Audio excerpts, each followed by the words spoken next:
네, 오늘은 삶의 변화를 위한 사사기 19번째 시간으로 사사 드보라에 대해서 첫 번째 말씀 나누도록 하겠습니다. 오늘은 사사기 4장 1절부터 5절까지 말씀, 우리 말씀 가지고 계신 분들은 우리 함께 읽어보도록 하겠습니다. 사사기 4장 1절부터 5절까지 말씀입니다. 함께 읽겠습니다. 시작. 에웃이 죽으니 이스라엘 자손이 또 여호와의 목전에 악을 행하매 여호와께서 하솔에서 통치하는 가나안 왕 야빈의 손에 그들을 파셨으니 그의 군대 장관은 하루셋 학고임에 거주하는 시스라요. 야빈 왕은 철병거 900대가 있어 20년 동안 이스라엘 자손을 심히 학대했으므로 이스라엘 자손이 여호와께 부르짖었더라. 그때 라비도세 아내 여선자 드보라가 이스라엘의 사사가 되었는데 그는 에브라임 산지 라바와 베델 사이에 드보라의 종려나무 아래에 거주하였고 이스라엘 자손은 그에게 나아가 재판을 받더라. 아멘. 네, 오늘은 사사 드보라에 관한 말씀을 나누는데 하나님의 말씀을 전하는 삶이라는 제목으로 말씀을 나누겠습니다. 드보라에 관한 말씀은 두 부분으로 크게 나눕니다. 4장 전체는 이야기체로 드보라의 승리에 대해서 설명해주고 있습니다. 그리고 5장은 드보라의 승리에 대한 찬양을 지은 시가체로 되어져 있습니다. 오늘은 4장에서 1절부터 5절까지, 그러니까 이야기체에서 1절부터 5절까지 말씀만 나누도록 하겠습니다. 우리 차례대로 한번 볼까요? 4장 1절입니다. 제가 읽겠습니다. 에웃이 죽으니 이스라엘 자손이 또 여호와의 목전에 악을 행하매. 또 사사 에웃이 죽었더니 이스라엘 자손이 또 하나님 앞에서 죄를 범합니다. 눈에 보이는 사사가 사라지니까 눈에 보이지 않는 하나님을 버려버린 겁니다. 이것이 지금 계속적으로 사사기에서 나오는 이스라엘 백성의 죄의 악순환입니다. 눈에 보이는 사람이 사라져 버리니까 눈에 보이지 않는 하나님도 버린 겁니다. 여러분, 여러분의 신앙도 이와 같다면 분명히 죄가 악순환될 가능성이 굉장히 높습니다. 눈에 보이는 사람이나 눈에 보이는 상황이나 여러분이 눈에 보여졌던 경험들을 의지해서 신앙생활을 해오시면 여러분들은 그 눈에 보이는 사람이 사라지거나 상황이 사라지거나 경험이 없어져 버리면 눈에 보이지 않는 하나님을 버리는 겁니다. 여러분, 질문 한번 하겠습니다. 여러분에게 눈에 보이는 영적인 리더가 붙여진 것은 축복인가요? 축복이 아닌가요? 축복입니다. 여러분에게 하나님의 은혜를 경험할 수 있는 많은 경험들, 눈에 보이는 경험들을 한 것은 축복일까요? 축복이 아닐까요? 축복입니다. 축복입니다. 근데 문제는 그 사람이나 그 경험만 가지고 신앙생활을 하면 축복이 아닙니다. 그리고 그 사람을 하나님보다 더 의지하거나 그 사람을 통해 하나님을 만나야 되는데 그 사람을 통해 하나님을 만나지 못하고 그 사람의 신앙 안에서만 갇혀져 있다면 여러분, 축복 아닙니다. 그리고 진정한 영적 리더는 그렇게 만들지 않습니다. 그 리더 안에 보여지는 사람들이나 상황들이나 경험들을 의지하도록 만들면 안 됩니다. 그것을 통해서 하나님을 만나야 됩니다. 하나님을 만날 때 가장 중요한 게 뭘까요? 믿음. 믿음은 보이나요? 보이지 않습니다. 여러분, 보이지 않는 하나님을 만날 수 있는 유일한 방법은 보이지 않는 믿음입니다. 여러분, 근데 이 믿음은 무엇으로부터 생길까요? 물론 어떤 영적인 리더를 통해 배우는 교훈을 통해서도 배울 수 있습니다. 여러분이 경험했던 하나님에 대해서 경험했던 경험으로부터 배울 수도 있습니다. 하지만 본질적인 믿음은 반드시 하나님의 말씀으로부터 나옵니다. 하나님의 말씀을 바르게 이해하고 그 말씀이 믿겨질 때, 읽혀질 때, 오늘 이제 뒤에 나오겠지만 그 말씀이 달게 느껴질 때, 여러분, 하나님을 바르게 만날 수 있고 보이지 않는 하나님을 바르게 섬길 수 있습니다. 근데 많은 사람들은 보이는 것들을 의지하는 것이 신앙이라고 생각합니다. 여러분, 이 관점에서 사실은 교회 안보다 교회 밖이 더 중요한 겁니다. 믿음의 차원에서는. 왜냐하면 교회 안에는 뭐가 많죠? 보여지는 것들이 많습니다. 믿는 지체들 보여지잖아요. 교회 예배당 보여지잖아요.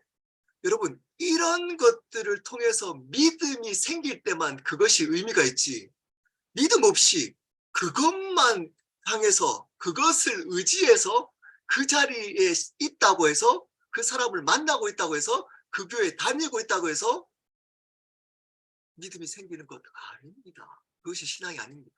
여러분의 신앙을 알려면 어디서 알 수 있을까요?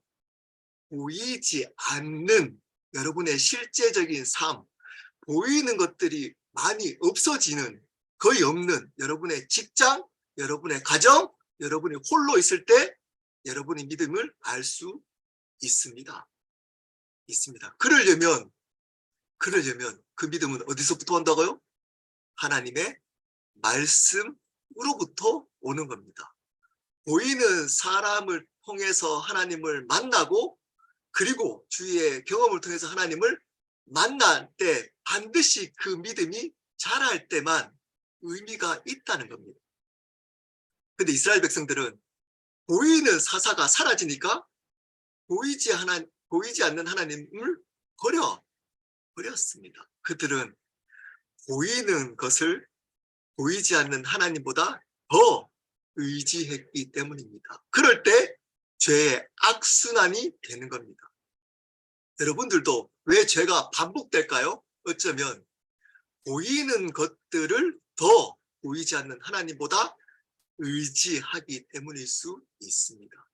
2절입니다. 여호와께서 하솔에서 통치하는 가나안 왕 야빈의 손에 그들을 파셨으니 그의 군대 장관은 하롯셋 학고임에 거주하는 시스라요. 3절 또 읽겠습니다. 야빈 왕은 철병거 900대가 있어 20년 동안 이스라엘 자손이 심히 학대했으므로 이스라엘 자손이 여호와께 부르짖었더라. 이것도 반복인 거죠. 하나님이 하솔을 통치하는 야빈 왕에게 이스라엘을 20년 동안 통치하도록 맡겼다라고 이야기하고 있습니다. 하나님이 맡겼지만 어쩌면 그들은 죄의 결과로 그렇게 되었다는 것을 그렇게 표현한 겁니다. 여러분, 여기 나오는 2절에 나오는 하솔이라는 지역은 여호수아 11장 13절에 보면 이렇게 나옵니다. 여호수아가 하솔을 불살랐고 그 산 위에 세운 성읍들은 이스라엘이 불사르지 아니하였다. 여호수아가 하솔이라는 지역을 점령했는데 그 중에 산 위에 있는 성읍들은 불사르지 않았다는 겁니다. 하나님은 전멸입니다. 하나님은 어떤 것들을 점령할 때 반드시 다 전멸해야 되는데 여호수아가 하솔을 점령할 때 뭐를 남겨뒀다고요? 산 위의 성읍들은 남겨뒀다는 겁니다. 여러분, 왜 남겨뒀을까요? 여호수아가 생각하기에 그 산 위의 성읍들은 아무런 이스라엘 백성에게 힘을 발휘하지 못할 거라고 생각했기 때문입니다. 그러므로 하나님께 온전히 순종하지 않고 불순종한 겁니다. 여러분, 우리도 이럴 수 있습니다. 그 하솔이 강성해져서 나중에 이스라엘 자손을 다스리게 된 겁니다. 우리도 이럴 수가 있다니까요. 어떨죠? 이 정도 죄는 괜찮겠지. 죄에 대해서 피 터지게 싸우라고 하나님 말씀하셨는데, 이 정도의 죄는 다 범해. 나만 범하는 게 아니고 다 범해. 이 정도는 괜찮아. 순종도 이제껏 이 정도 순종했으면 됐지. 아니, 이 정도까지 순종해야 돼, 내가? 이 정도까지 순종했으면 됐어. 이까지 순종 안 해도 괜찮아. 라고 타협하는 그것 때문에 여러분, 지금 고난을 겪을 수 있다는 겁니다. 여러분의 지금 고난이 하나님이 테스트할 수도 있고 사단이 유혹할 수도 있지만 여러분이 하나님 앞에 죄를 타협했던 결과, 불순종의 결과로 여러분의 어려움이 올 수도 있다는 겁니다. 근데 무조건 자기 자신에게는 관대합니다. 그래서 이러한 고난들은 다 하나님이 나를 신앙이 좋은 나를 테스트하기 위함이라고만 생각합니다. 여러분이 어쩌면 타협했던 그 일 때문에 그 결과로 여러분이 고난받을 수 있다니까요. 그럴 수 있다는 것을 반드시 기억하셔야 합니다. 오늘 하솔처럼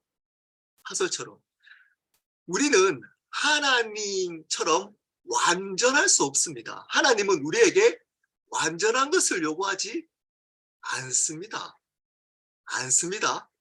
근데 뭘 요구할까요? 온전함을 요구합니다. 완전할 수는 없지만 우리는 온전할 수 있습니다. 늑대 소년이 어릴 때부터 늑대에게 자랐기 때문에 완전한 인간이 될 수 없습니다. 하지만 노력하면 온전하게 인간으로 살 수 있습니다. 여러분, 완전과 온전의 차이가 어떤 걸까요? 완전은 전혀 잘못이 없는 하나님처럼 흠이 없는 겁니다. 근데 온전은 뭘까요? 그 완전을 향해서 추구하는 삶의 태도를 이야기합니다. 우리는 하나님께서 우리를 온전함을 요구하십니다. 이렇게 타협하시면 안 됩니다. 우리는 죄인이기 때문에 이런 죄들을 범할 수 있지. 하나님 그걸 허용할까요? 그렇지 않습니다. 제가 얘기했잖아요. 반드시 죄의 대가 지불은 하게 하십니다. 하나님. 왜냐? 하나님은 완전함을 요구하지 않지만 우리에게 온전함을 요구하고 있기 때문입니다. 우리의 신앙은 온전해야 하는 겁니다. 완전하지 않더라도. 여러분, 죄가 반복되고 있는 것을 끄는 온전한 노력이 있어야 합니다. 그렇지만 여러분 또 기억해야 될 게 있습니다. 죄가 반복되는 악순환은 하나님의 은혜가 반복되는 선순환입니다. 우리의 죄가 반복되는 악순환은 하나님의 은혜가 반복되는 선순환입니다. 그러므로 우리가 온전함을 추구하면서 나아갈 때 넘어지잖아요. 그리고 실망하잖아요. 나는 안 돼. 여러분, 포기하시면 안 됩니다. 계속적으로 하나님의 은혜를 붙들고 날마다 일어서셔야만 합니다. 그렇지만 온전함도 포기하시면 안 됩니다. 몸부림쳐야 됩니다. 죄와 피 터지게 싸우셔야 하는 겁니다. 그리고 넘어질 때 하나님의 은혜를 붙들고 또 일어서고 또 일어서야 합니다. 그것이 바른 건강한 신앙입니다. 4절 말씀 읽겠습니다. 그때 라비도세 아내 여선지자 드보라가 이스라엘의 사사가 되었는데 드디어 주인공이 나옵니다. 그 드보라 앞에 여러 수식어가 붙어져 있습니다. 첫 번째 뭐죠? 라비돗의 아내라고 합니다. 그리고 두 번째 선지자였습니다. 선지자 역할이 뭐죠? 하나님의 뜻을 전달하는 겁니다. 죄악된 이스라엘에게 하나님의 뜻, 하나님의 음성을 전달하는 겁니다. 하나님의 심판을 선포하는 것이 바로 선지자의 역할입니다. 이 드보라는 사사 이전에 선지자였다라고 말씀하고 있습니다. 그리고 라비돗의 아내였다. 남편 이름이 라비돗이었다라고 밝혀주고 있습니다. 보통은 아들은 부모, 아버지의 이름 누구누구의 아들이라고 하잖아요. 결혼했던 여자들은 남편에 속해 있기 때문에 남편 이름을 이야기한 겁니다. 그러므로 그 당시의 여성의 인권은 남편에게 속해져 있던 인권이었습니다. 거의 인권이 없을 그때에 여자를 선지자로 하나님이 불러주신 겁니다. 여러분, 지금의 여성 인권보다 훨씬 더 획기적인 일인 겁니다. 라비돗이라는 남편의 이름의 의미는 등불, 횃불이라는 의미입니다. 등불, 횃불이라는 의미입니다. 그리고 드보라의 이름의 의미는 꿀벌이라는 의미입니다. 꿀벌. 여러분, 너무 비교되지 않나요? 횃불의 아내가 꿀벌이었는데 횃불을 쓰지 않고 하나님은 꿀벌을 쓰신 겁니다. 여러분 같으면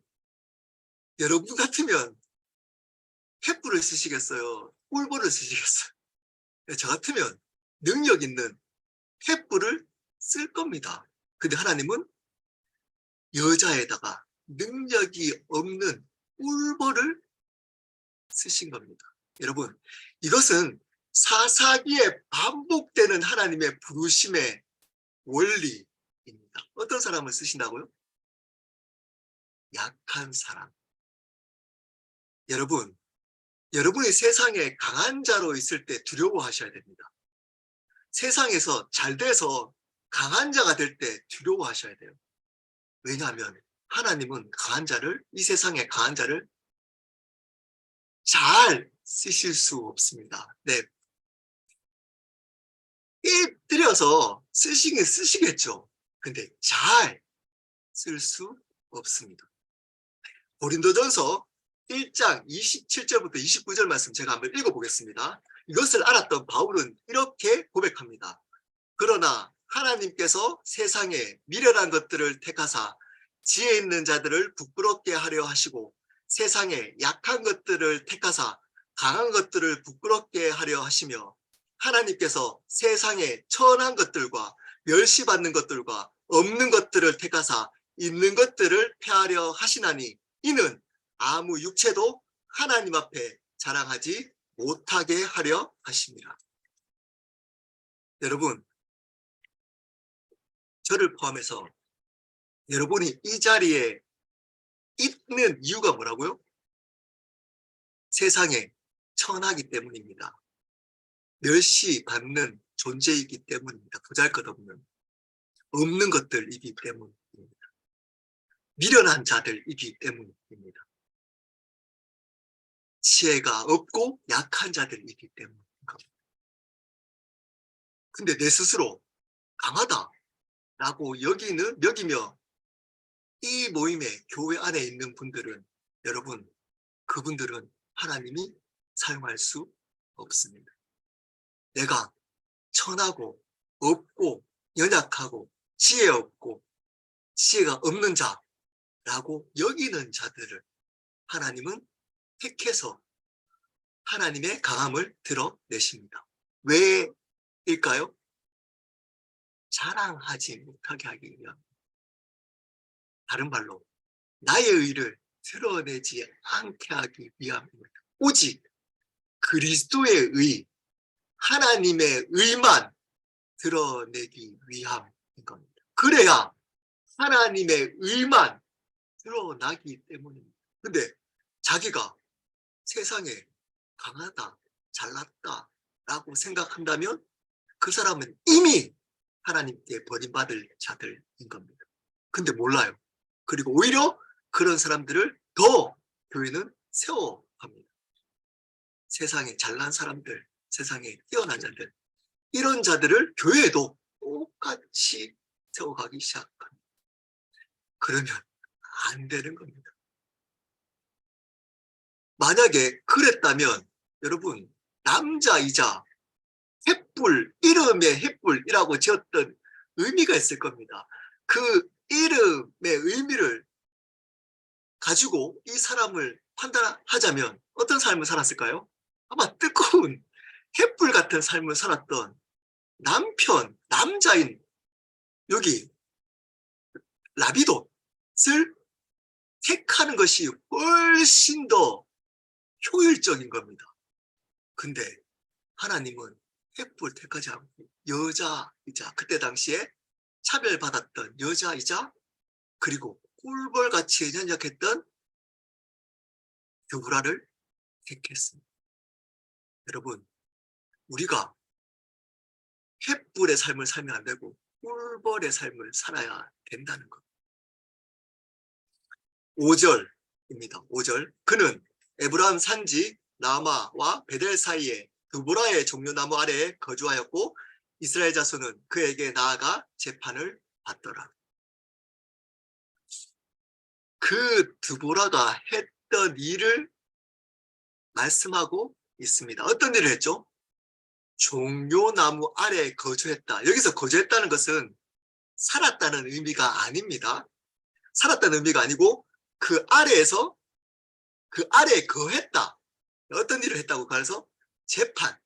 사람들이 오면 그들을 재판했다. 여러분, 여기 재판했단 말은 송사, 억울한 일을 판단했다라는 말도 있지만 어떤 의미가 있을까요? 아까 드보라의 원래 역할이 뭐였죠? 선지자. 하나님의 뜻을 전달했다. 하나님의 말씀을 전달했다라는 의미가 있습니다. 그 후자가 더 타당한 해석입니다. 왜냐? 여선지자라고 밝혀주고 있기 때문입니다. 어떤 일을 했다고 그러면 이들이 찾아와서 선지자인 드보라를 통해 하나님의 말씀을 들었습니다. 하나님의 뜻을 알아갔습니다. 말씀을 배웠다는 겁니다. 율법을 배웠습니다.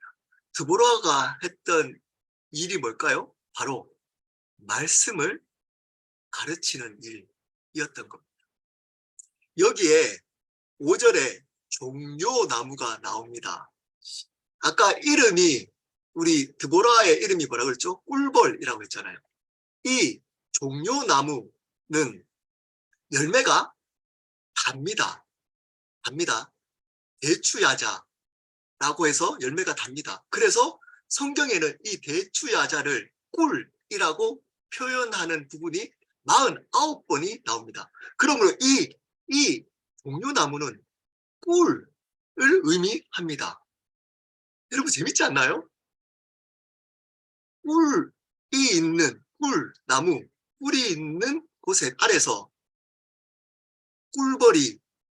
꿀벌인 드보라가 말씀을 전하고 있다는 겁니다. 여러분 어떤 장면이 떠오르나요? 네, 말씀을 꿀같이 달도록 그 백성들에게 전하는 것들을 보여주고 있는 겁니다. 말씀이 꿀같이 달다. 종려나무는 꿀같은 하나님의 말씀을 의미하고 그 드보라는 그 말씀을 꿀처럼 달도록 전달하는 역할을 의미하고 있습니다. 통로를 의미하고 있는 겁니다. 드보라는 힘으로 이스라엘을 다스렸던 사사가 아니었습니다. 뭘로 다스렸죠? 말씀으로. 어떻게? 꿀같이 말씀을 달게 전달함으로 이스라엘을 다스렸습니다. 여러분, 말씀을 꿀같이 달도록 전달하려면 어떻게 될까요? 먼저 그 당사자가 말씀을 꿀같이 달게 여겨야만 합니다. 당사자는 말씀이 전혀 꿀같이 달지 않는데 전할 때 꿀같이 달게 전할 수 있을까요? 절대 없습니다. 여러분 질문 한번 하겠습니다. 또 여러분들은 말씀이 꿀같이 다나요? 우리 모든 성도들, 아이들 포함해서 성경 통독하잖아요. 꿀같이 달아서 성경 통독을 하시나요? 아니면 의무감에 하시나요? 설교, 우리 주일날 제가 설교할 때 그 설교 말씀이 들을 때 꿀같이 다나요? 오늘 사사기 말씀을 들을 때 말씀이 꿀같이 다나요? 여러분, 꿀같이 말씀이 여러분 삶 속에 달지 않으면 여러분들은 하나님의 말씀을 전하는 삶을 살지 못합니다. 못합니다. 그냥 의무적으로 해야 된다니까 꾸역꾸역 합니다. 말씀 안 읽습니다. 그래서 뭘 많이 할까요? 기도를 많이 하잖아요. 기도를 많이 하는 것이 말씀을 대체할 수 있을까요? 기도 많이 하는 것이 잘못됐다라고 얘기하는 것 아닌지 아시죠? 기도 많이 하면 좋죠. 근데 기도만 많이 하잖아요. 뭐 어떤 일이 있을까요? 여러분 어떤 일이 있을까요? 네, 기도만 많이 하는 사람들은 자기에게 포커스가 생깁니다. 왜냐? 말씀이 검이거든요. 말씀으로 승리하는 거거든요. 근데 기도만 하면 자기는 돌아볼 수 있습니다. 아, 내가 얼마나 또 하나님 앞에 죄인인가, 또는 내 문제들을 이길 수 있는 힘을 얻거나 이럴 수는 있습니다. 근데 상황들을 이기는, 적들을 이기는, 즉 복음을 전하는 삶을 살지는 못합니다. 여러분 말씀이 꿀같이 달리면 어떻게 될까요? 여러분 꿀같이 여러분 말씀이 안 다시잖아요. 대부분. 왜 안 다실까요? 고민해 본 적 있으신가요? 왜 말씀이 이렇게 꿀같이 안 달지? 대부분 성도분들은 누구 핑계를 대죠? 목사 핑계를 냅니다. 목사님이 설교를 꿀같이 안 전달해가지고 내가 안 달어. 그것도 있습니다. 제 책임도 큽니다. 근데 여러분 성경이 가르치고 있는 왜 안 다는 이유를 성경이 가르쳐주고 있습니다. 제가 한번 읽어보겠습니다. 요한복음 2장 22절입니다. 죽은 자 가운데서 살아나신 후에야 제자들이 이 말씀하신 것을 기억하고 성경과 예수께서 하신 말씀을 믿었더라. 다시 한번 읽겠습니다. 죽은 자 가운데서 살아나신 후에야 제자들이 이 말씀하신 것을 기억하고 성경과 예수께서 하신 말씀을 믿었더라. 왜 말씀이 달지 않을까요? 안 믿어지기 때문입니다. 읽어도 이게 그냥 지식으로만 있고 마음으로 안 믿어져요. 그래서 말씀이 안 와닿고 달지 않습니다. 왜 안 달다고요? 왜 안 믿어진다고요? 부활의 주님을 만나지 못했기 때문입니다.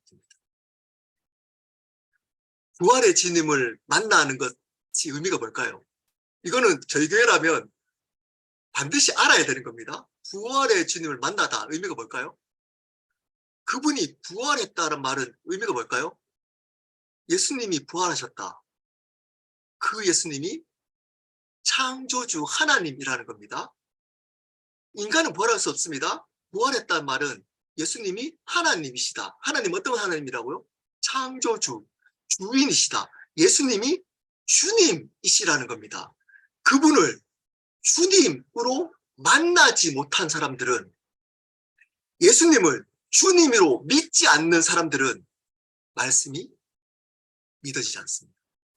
말씀이 재밌지 않습니다. 말씀이 믿겨지지 않고 달지 않습니다. 달지 않습니다. 예수님이 내 삶에 지금도 살아계신 내 삶과 생명의 주인이시다 라는 것을 믿으며 사는 사람들은 말씀이 믿겨집니다. 말씀이 읽혀집니다. 말씀이 갑니다.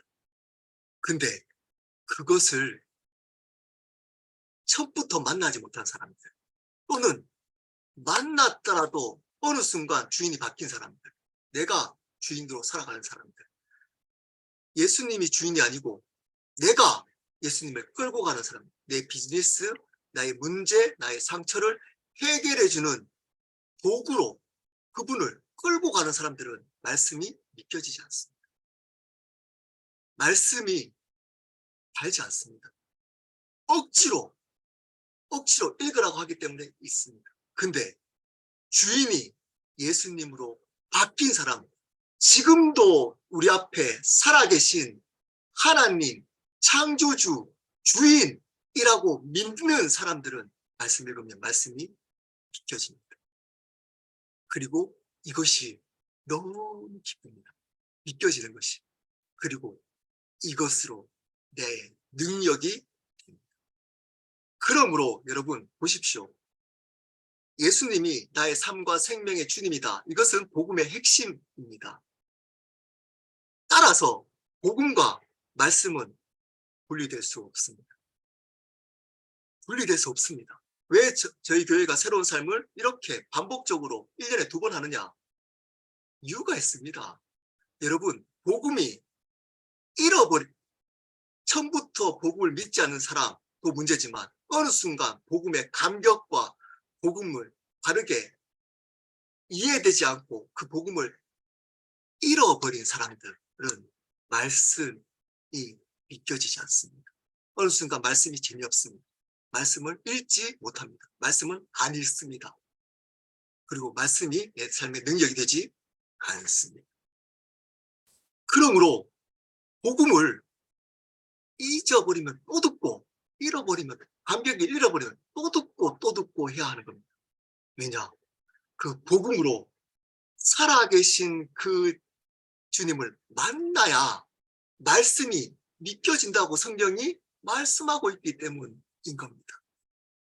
여러분, 그러므로 복음을 날마다 붙들어야 합니다. 다른 말로 예수 그리스도가 나의 삶과 생명의 구원자이자 지금도 살아계신 나의 주인이시다라는 것들을 아침마다 순간마다 붙들어야 합니다. 잊으시면 안 됩니다. 그래야 말씀이 우리에게 능력되고 그 말씀으로 다른 사람들을 가르치고 전할 수 있습니다. 전할 때 성령의 역사, 하나님의 역사를 바르게 경험할 수 있습니다.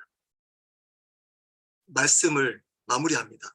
여러분, 그러므로 우리는 날마다 그분의 주인 되신 부활하신 주님을 날마다 인정하고 만나야 됩니다.